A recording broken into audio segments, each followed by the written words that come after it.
लापता अफराद के केस में आज अहम पेशरफ्त हुई है। चीफ जस्टिस काजी फाइसा की सरबराही में 3 रुकनी बेंच ने लापता अफराद से मुताल्लिक केस की समाअत की है और अहम हिदायत जारी की है। चीफ जस्टिस काजी फाइसा ने अटॉर्नी जनरल मंसूर उस्मान अवान के समाअत के दौरान हिदायत की कि हुकूमत पाकिस्तान ये लिख कर दे कि मजीद किसी को गैर कानूनी तौर पर लापता नहीं किया जाएगा।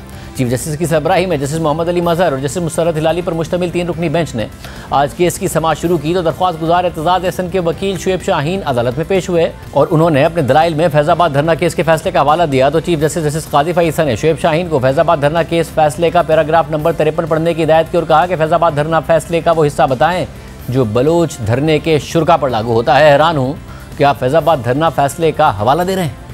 इसमें रेलिवेंट है वो जो अभी लोगों को हटाया गया है यहाँ से जो कर रहे थे वो प्रोटेस्ट। पैराग्राफ 2 पढ़िए, पैराग्राफ 53 का। I am surprised you are citing this case. मैं तो हमेशा से इसकी मैंने आई एम सरप्राइज्ड। जी सर, हम तो पहले दिन से इसके साथ खड़े हैं। अगर हर इदारा अपने with in the domain of constitution काम करता तो आज हमें ये दिन ना देखने पड़ते जो कुछ हम देख रहे हैं या जनाब के पास आ रहे हैं।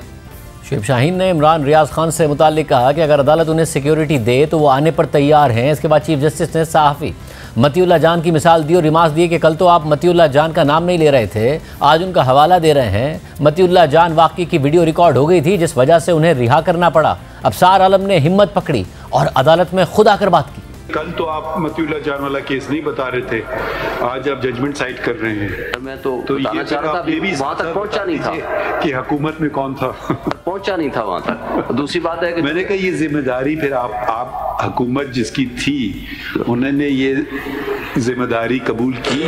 उनकी जिम्मेदारी, उनकी शायद इंटरवेंशन से ही ये जल्दी बाहर आई हूँ, वरना तो देखे ना सर बाकी लोग 4.5 महीने बाद इमरान रियाज बाहर आया। नहीं, आपका गलत फहमी है। ऑनरेबल कोर्ट की भी इंटरवेंशन थी, इसमें कोई शक नहीं है। नो, ये भी आपकी गलत फहमी है। कुछ फहमी तो हो सकती है, गलत फहमी शायद नहीं। आप सुनने ही हैं तो बता देंगे आपको। आप बेहतर जानते हैं। नहीं, हम बेहतर नहीं जानते।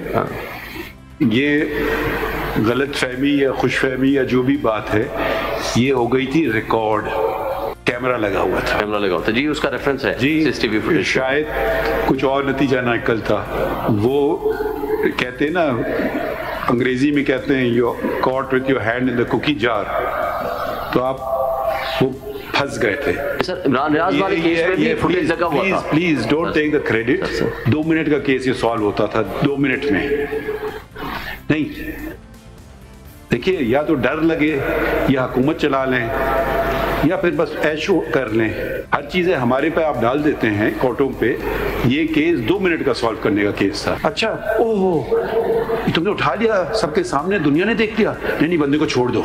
ये वजह थी, आपका कोई इंटरवेंशन नहीं था। बाद में बड़ी लोग आके तकरीरें कर लेते हैं ना, जब जिनका वक्त होता है ना उस वक्त करके दिखाएं। इमरान रियाज ने कल फोन किया, उसने कहा जी ऑनरेबल सुप्रीम कोर्ट मुझे अगर बुलाएगी, सिक्योरिटी देगी तो मैं हाजिर हूँगा, मैं सारे फैक्ट्स जनाब को पेश करूंगा। बहरहाल मैंने उनका पैगाम सिर्फ इस हद तक, उसका खुद फोन आया था तो मैंने वो जनाब को पहुंचा दिया। आपने ये प्लेटफॉर्म आप फिर पॉलिटिकली इस्तेमाल करना शुरू। ये सुन लीजिए, अफसार आलम साहब थे, वो मीडिया पे बात कर रहे थे। हमने कहा हमारे सामने आके बात करें। क्यों? ठीक है, वो आए, सामने बात की। बिल्कुल क्यों? हम क्या रेड कार्पेट पे छाएंगे किसी के लिए?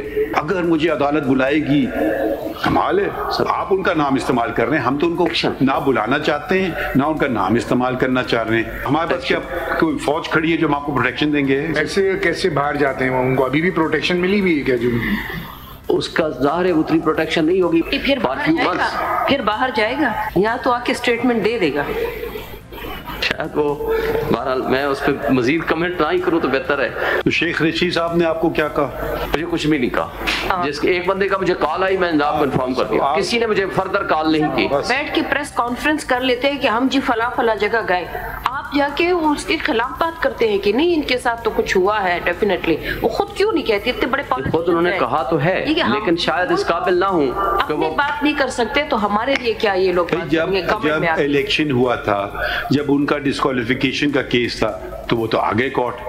जब धरना केस था तो वो तो आ गए। अब आप उनके स्पोक्समैन किधर से बन गए? पर्सन्स में शामिल किया जाएगा तो हम जनाब के सामने एक अर्जदाश्त तो पेश करेंगे ना। डिटेल्स तो वही देंगे ना इंसिडेंट की। अभी तक तो कुछ नहीं पता। आप भी जो बता रहे हैं आपको एक्चुअल फैक्ट्स तो नहीं बता रहे। बनाना चाह रहे हैं, फिर हम नहीं इजाजत देंगे आपको। इसके बाद 3 रुकनी बेंच ने लापता अफराद केस में दरख्वास्त गुजार आमना मसूद जजुआ को सुना और फिर अटॉर्नी जनरल को हिदायत की कि हमें हुकूमत पाकिस्तान लिख कर दे कि मजीद किसी को गैर कानूनी तौर पर लापता नहीं किया जाएगा। एलिगेशन आपका क्या है, रीजन क्या था, why you think the state was involved? आपका ये केस कमीशन में चल रहा है, योर इन्फोर्स्ड डिसअपीयरेंसेस का जो कमीशन है, आपने कोई कमीशन ने 2013 में इसको डिस्पोज ऑफ कर दिया था। क्या उसका क्या ऑर्डर क्या किया उन्होंने? तो उन्होंने तो इनको डेड डिक्लेयर कर दिया था। अब किसको सस्पेक्ट करती है, मतलब लास्ट आपके पास कोई इंफॉर्मेशन? जो एविडेंसेस हमें मिले थे जो कि रिलीज पर्सन्स की तरफ से थे, तो उन्होंने तो यही बताया था कि वो ISI की कस्टडी में थे। 2005 से लेके 2018 तक तकरीबन मैंने 749 CMs डाली हैं HRC 965 में। 8-10 लोगों की जो JIT बनती है, कभी आप पेश हुई हैं JIT में? बेशुमार दफा पेश हुई हूँ। डेड डिक्लेयर हुए हैं, तो वो क्या रीजंस थी उसकी? उनका तो यही कहा है कि वो वज़ीरिस्तान में उनको जो है तालिबान ने और इस तरह एंटी स्टेट एलिमेंट्स ने मार दिया। फैसल फराज करें क्या, बताएं ना। अब आप हमें बताइए कि हम क्या कर सकते हैं, कोई ऐसी चीज बताएं जो कि कुछ हम मदद आपकी कर सकें। आपने कहा आपका तो कनेक्शन भी है आर्मी से। जी, फादर इन लॉ आपका क्या कनेक्शन है आर्मी से? My father in law is a colonel retired. Actually he will also be very concerned about his son. Of course, and for this matter, he met the president. क्या मिला उनको, क्या परवेज मुशर्रफ से उन्होंने मुलाकात की, उन्होंने ISI के जो DGs थे इनसे मुलाकात किया, उनको मिला, बताया क्या तो किया? उन्होंने उनको यही आदमी है, हमने इसको उठाया हुआ है या नहीं? हमारे एक ऑफिशियल स्टेटमेंट हमेशा उनको मिली कि हम अभी have no interest in your son. Concerned ministries would be Ministry of Interior and Ministry of Defence. She's alleging it against Pervez Musharraf, so that comes Ministry of Defence. He was president at that time. Ministry of Defence. Chief Army Staff as well. So yes. Are you prepared to make a statement on behalf of the federal government that you will not pick up anyone illegally without due process of law? Absolutely, sir. We want it in writing. It should not be a section officer. No, it is. We want the highest level of people giving the statement. लापता अफराद commission के काम और कारकर्दगी से मुतालिक chief justice ने पूछा कि लापता अफराद कमीशन के सरबराह कौन हैं और उनकी कितनी उम्र है और कमीशन के अरकान तनख्वाह क्यों ले रहे हैं। कमीशन जो था मिसिंग पर्संस का, ये वजूद में है या नहीं है? है सर, है। कौन हेड कर रहा है? It is being headed by Justice retired Javed Iqbal. How old is he now? He should be now what, 77, 78. Voluntary है या इनको तनख्वाह मिलती है? सर हाँ, तनख्वाह मिलती है सर। 4 हो गए जी, बिल्कुल। Are they paid or is voluntary work? Sir पे होता है सर, पे करते हैं सर। अभी जो हाई कोर्ट के जजेस रिटायर हैं उनको हाई कोर्ट का पैकेज जो होता है वो मिलते हैं। अच्छा, तो वो तो उनको पेंशन मिलती है वैसे ही। पेंशन तो लेते हैं सर। नहीं तो जो सुप्रीम कोर्ट के रिटायर है उनको सुप्रीम कोर्ट की तनख्वाह है, जो हाई कोर्ट से रिटायर है उनको हाई कोर्ट की तनख्वाह, यही है। उनको क्यों मिलती है तनख्वाह? के अलावा क्यों क्या जवाब? नहीं मतलब समझ नहीं आ रही बात। जी, ये अटॉर्नी जनरल साहब से उनका पैकेज तो वही होता है ना जो वो लास्ट जनरल सर्विस कर रहे होते हैं। समाअत के दौरान एतजाज हसन ने रोस्टरम पर आकर कहा कि लापता अफराद कमीशन में हाजिर सर्विस जज को होना चाहिए, जिस पर चीफ जस्टिस ने रिमार्क दिए कि जस्टिस रिटायर्ड जावेद इकबाल को आपकी हुकूमत ने मुकर्रर किया था। जबरी गुमशुदगियों से मुतालिक एतजाज हसन की दरख्वास्त पर चीफ जस्टिस ने वाज़ेह किया कि जो लोग घरों को वापस आ गए हैं उन्हें खुद अदालत आना होगा। रिटायर्ड जज को माफ़ कीजिए कोई नहीं सीरियसली लेगा। जस्टिस जावेद इकबाल साहब हैं, आपने अपॉइंट किया था उनको? जी सर, मैं क्या कहें आपको, तो आपकी हुकूमत ने, सॉरी आपने नहीं किया तो अब आपकी हुकूमत ने थोड़ी तो रिस्पॉन्सिबिलिटी ले। इत्तेजाज साहब और आपका भी यही होगा, वो वाले केसेस हम नहीं अटेंड करेंगे। नहीं वो वाले केसेस जो है ना वो हम नहीं अटेंड करेंगे, आपको बता रहे हैं अभी से।